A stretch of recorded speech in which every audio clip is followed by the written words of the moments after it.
Shalom. Welcome again to today's edition of Seekers of Meaning, the podcast TV arm of Jewish Sacred Aging. I'm your host, Rabbi Richard Address. Thank you very, very much for joining us. We invite you to visit the website, jewishsacredaging.com, the Facebook page, the usual, you know the drill, social media stuff. It's like when you call in the voicemail, somebody just says, hello, I'm not here, you know what to do. It's really cool. Anyway, speaking of being very, very cool, we're going to welcome back Rabbi Phil Cohen, one of the cool former guests that we have are all cool. But Phil is a raconteur, Renaissance man, Renaissance rabbi, currently coming to us from the beautiful state of Florida, author of the Nick Bones books. And he was here a little while ago talking about that book. Phil is an author, blogger, I think still writes for the Times of Israel. But we want to talk today about his series of podcasts, also produced by Lubetkin Media. I might as well give a shout out to our producer, that talk with rabbis in the state of Israel. So Phil, welcome. It's nice to see you again. How you doing? I'm doing okay. I'm doing fine. And thank you for this opportunity. I really appreciate it. So the Rabbis Podcast, up on all the usual social media outlets, I would assume available, Apple, Spotify, and on YouTube too. It's called the Rabbi Podcast. So the Rabbi Podcast, where did you get this idea from? Well, so I've had this idea in the back of my head for a while. The idea was just, I want to interview rabbis. I want to talk about their lives, their education, their mission, what drives them, what they're contributing to the Jewish world, what they're contributing to the world at large. And it started last year. I traveled to Israel in June of 2025, as it happens.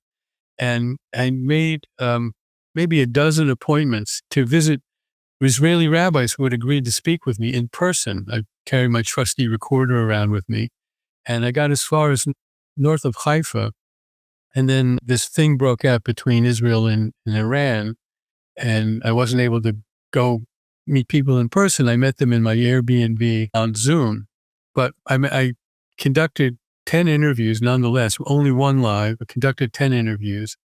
As this process continued, I realized, partly because of my own deep interest in Israel, in the history of Israel, the progress of Israel, the issues, the problems, the wars, that Israeli rabbis have a lot to say, obviously, about Israel. Being someone who I visit regularly, but I don't live there for long periods of time, I'm very interested in their careers in working with Israeli Jews in Israel. And have decided, well, of course, I had 10 interviews in the can. I don't talk like that. 10 interviews in the can. For the foreseeable future, as long as I can find rabbis who want to talk to me, Israeli rabbis who want to talk to me, I want to focus it exclusively on Israel, because things are happening there religiously that American Jews don't know very much about, including me. And I'm someone who I'd like to think I'm in touch with what's going on. I would say most podcasts, certainly the ones I listen to, are of the moment. I listen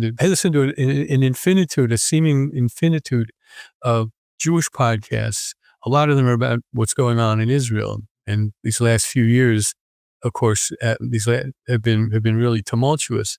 My idea is to catch a person at the moment I catch them, of course, but that I'm building sort of an archival collection of these interviews that I hope don't become irrelevant when the moment passes.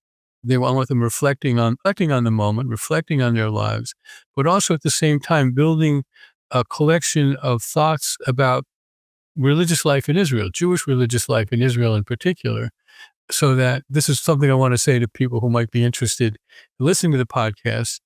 I don't think they become irrelevant when this or that issue has passed, and that I think what my subjects have to say are all have something very interesting to say beyond the moment. So I just want to make sure that people understand this. These are just Israeli rabbis in the moment. However, they are all progressive rabbis, correct? No, not necessarily. That's what I wanted you to talk. So you've interviewed the cross-section denominationally or ritually. Let me qualify that. These 9 interviews, what soon to be 10 interviews, are with what you would call progressive rabbis. Well, I have only one Orthodox rabbi so far, And he's Aryeh Ben David. If you listen to it, he's a kind of an outlier in the Orthodox world. He is Orthodox. Most of these, because of my connections as a Reform rabbi, are Reform, but not all of them. One conservative, a couple were educated at the Hartman Institute, the Sholem Hartman Institute's rabbinical school. And it's my intention to talk to anybody who will talk to me. And now that I've developed this idea and I have some further connections, I hope to talk to them across the spectrum. It'd be fun if a Haredi rabbi would talk to me, and maybe I'll find such a person. I don't see why not. But I see this as a continuing thing I want to do. And as long as I can get people to talk to me, I'll be delighted to talk to them. So, but this first collection of 10, except for Aryeh Ben David, would represent themselves as non-Orthodox. What are you finding? I mean, the retired rabbis the retired Reform Rabbis Convention that I spoke at in January, they brought a group of Maram progressive Israeli rabbis over to talk about their rabbinate. It was so radically different because of October 7th, because of the war, because of the relocation. That it's so radical, and the structure of Israeli Judaism, which is not suburban American Judaism. What have you gleaned? What have you found? If you could try to, it's probably maybe impossible to summarize all these 10 interviews. What are the top 2 or 3 things that you're walking away from? Yeah, so let me start with my last, the one that just got posted, because she's a younger rabbi and is doing something really interesting. Leora Ezrahi Vered. Is that Nama Kelman's daughter? Nama Kelman's daughter. She may have some claim to fame because of that. No, a lot of, and because when I listened to it, I mean, it was quite obvious that because she grew up in Kol HaNeshama, where many of our trips and colleagues have davened at the Kol HaNeshama in Jerusalem. So she was educated in Jerusalem, at Hebrew College in Jerusalem. Moved to the north, was the rabbi of a small congregation of, I'm afraid I don't remember the name of it, for a number of years. And then for the last couple of years, she's been co-directing an interfaith organization called Ruach Galilit, the Spirit of the Galilee. What I found from her was, she kind of encapsulated sort of modern liberal Israeli Judaism, a form of reform that I think we in the States would recognize, but it's at the same time a little different because she's dealing with. But here there is a real parallel with her congregation, and then with the organization that she's directing. She found her congregants to be much like American Reform, American Jews, not totally committed to some firm tradition. They've got a variety of ideas, a variety of ways of looking at the world, thinking about Judaism, thinking about God. And it sounded to me like her work with them was a good match because she was able to, and I'm afraid I can't be terribly specific off the top of my head, accommodate a variety of ideas, and she's quite willing to work with them. And I found it to be very impressive. And then to move to an organization in the North that has Jews and Muslims and Christians and Buddhists and Baha'is to work in an interfaith setting in Israel is the same but different, and especially in terms of working with. I have to say, especially in terms of working with Arabs, who are the members of this organization are firmly committed to the mission of this organization, which is to promote kind of cooperation, but at the same time understanding and mutual learning from each other. And I found that work to be really quite interesting. Now, I also give you another example. My good friend Ron Kronish was one of my first interviews. It might have been the very first. So this goes back 10 podcasts ago. He also, his career in Israel was entirely devoted to peace building. He started an interfaith organization and did really great work. And so, so important that he became involved in interfaith work internationally, when the Pope came to Israel, he had the opportunity to meet the Pope because he had some notoriety in the country. But he's been at it for a long time, and I hope I'm not misrepresenting him by saying he's a tad cautious. I'll use a more neutral term. He's a tad cautious about the future of Jewish religious life in Israel. My interest, and I recommend you listen to both of those podcasts. They're both good interviews. Rabbi Kronish is a hoot. He's a good interview. I want to see how their work moves religious life forward in Israel. It's listeners may or may not know that it would appear, maybe to a significant extent, really is the case that religious life in Israel is in a stranglehold by the Rabbanut, the Israeli rabbinate, which is entirely Orthodox, and I would think is mostly Haredi. Might be corrected on that. And they control birth and death and marriage, three important institutions that really prohibit people functioning religiously outside of their framework. And yet things are happening. Things are happening. I'll give you another good example. One of my interviews, these are all pretty interesting interviews, at least I think they are. One of the great things about talking to rabbis, of course, is I ask a question and 20 minutes later, I ask the second question. The rabbis are very, very good, and I'm not being cynical about them, very good at talking. So Miri Gold, who lives on Kibbutz Gezer, our interview talked about her decision to become a rabbi, which was not right out of college, and how she became a rabbi, in Kibbutz Gezer, and how this was significant. Working with the Israeli Religious Action Center, she became the first rabbi outside of a city to get paid by the state. Israeli rabbis get paid by the state. So it's very foreign concept to Americans, where rabbis get paid by their congregation or they don't get paid at all. And she got a salary. So part of her story is how she brought a kind of a Jewish presence, not a kind of, a Jewish presence to the kibbutz. How she fought the Rabbanut with the help of the Israeli Religious Action Center, which is associated with the Reform movement in Israel, to become salaried, and in that way I would suggest cross two barriers. One, just a non-Orthodox rabbi getting salaried, and a non-Orthodox rabbi happens to be a woman getting a salary.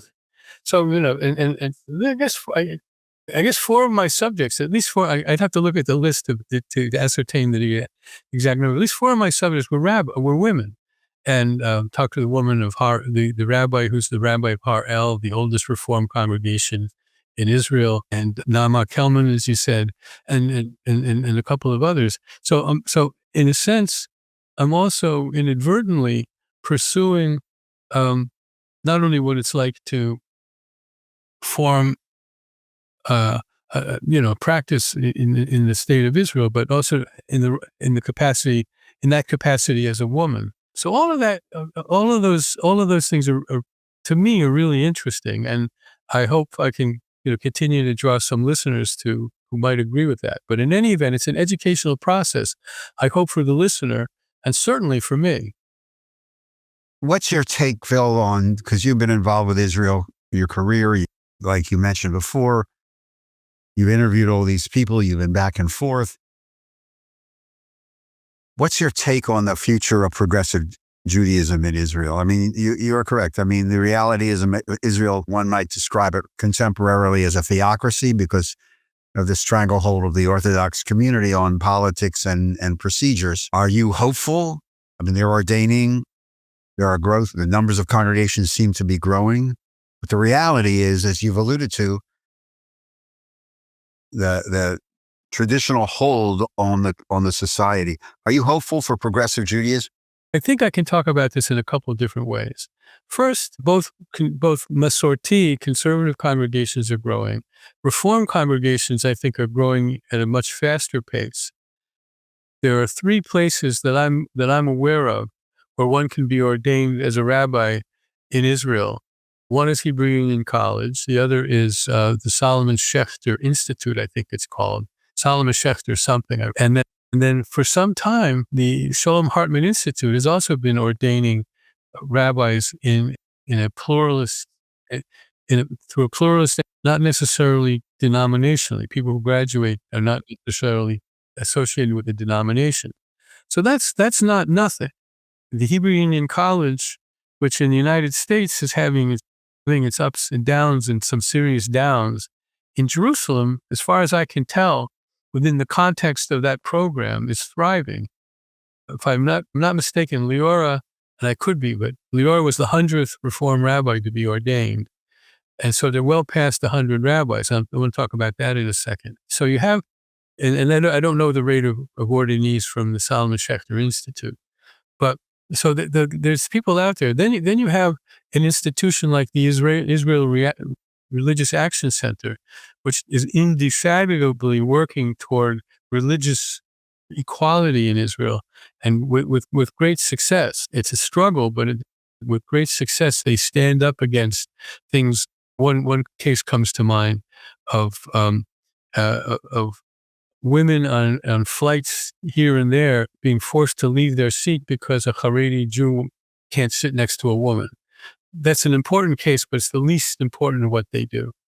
Now you have this Reform religious organization you mentioned, Maram. So you have an organization, and their job is to take care of themselves and take care of the Jewish, take care of constituents as well. Now, over and against that, you have the fact that just before the Pesach break, I believe it was, the Knesset passed a bill, passed an addendum, or passed a budget that included a significant amount of money. The amount of money it eludes me. I think it's $300 million, 900 and some million shekel, to support the Haredi community, on top of previous grants of huge amounts of money. That represents, of course, the manipulation of power, which the Reform, the liberal Jewish community doesn't have. On the other hand, there's a lone Reform rabbi in the Knesset, whose name isn't coming to my head because I'm over 70 years old. You know who I mean? And he's a powerhouse. I've heard this guy speak, and I've read this guy's writings. Oh, Gilad Kariv, I beg your pardon. Gilad Kariv, and he's just terrific. He doesn't take anything, and he'll make speeches in the Knesset, and the Haredi people will walk out on him. But he's got the attention of the population, and to that regard, to the extent that I understand it, 20 years ago, if you had asked a secular Israeli, what do you know about Reform Judaism? If they knew anything, it was some basic stereotypical stuff that's on the airwaves because Reform liberal Judaism is continually being insulted by the ultra-Orthodox community in particular. Now I think there's a greater awareness, and I think a greater willingness to entertain the idea of a non-Orthodox form of Judaism. I think polling indicates that. Where this goes, I heard somebody quote somebody who said something like, maybe Yogi Berra said, the one thing about predicting the future is you just don't know. The quote is better. I'm not going to make any predictions about the future, but I think that there is a certain current that will help promote some greater religious freedom within the Jewish community. It's one of the ironies and problems about Israeli life. It's what I've been talking about all along, namely that in a Jewish country, Jews don't have open religious freedom. There are two other things I want to say. One, this may be long past in our discussion, but you called Israel a theocracy. You can't really call it a theocracy because although there is this power that the Orthodox world has over these institutions, and it's problematic, it's not total. It's not Iran by any stretch of the meaning, or Saudi Arabia for that matter, by any stretch. I want to also talk about this 100 and some Israeli rabbis, 100 plus Israeli rabbis. A lot of them found congregations. They're small, they're underfunded, they're underpaid, they're overworked. And to some extent, there's a continual kind of pressure. Educated Israelis tend to speak English well to begin with. I think there's something about the lives and education of Israeli Reform rabbis that their English is pretty good. And there's a temptation, and some of them have succumbed to it, and I'm not criticizing it, but to take a pulpit in America. These days in America, there are more pulpits in the reform movement looking for rabbis than there are rabbis looking for pulpits.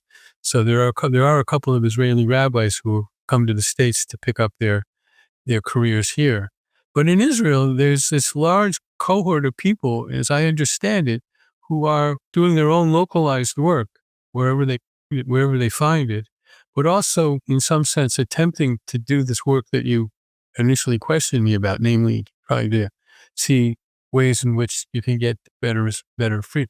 One of the things I heard about, and this has been going on for a long time, but it's intensified in recent years, is that back in the day, which is 1978, when I was in rabbinical school in Israel, I was first learning about Israeli religious life.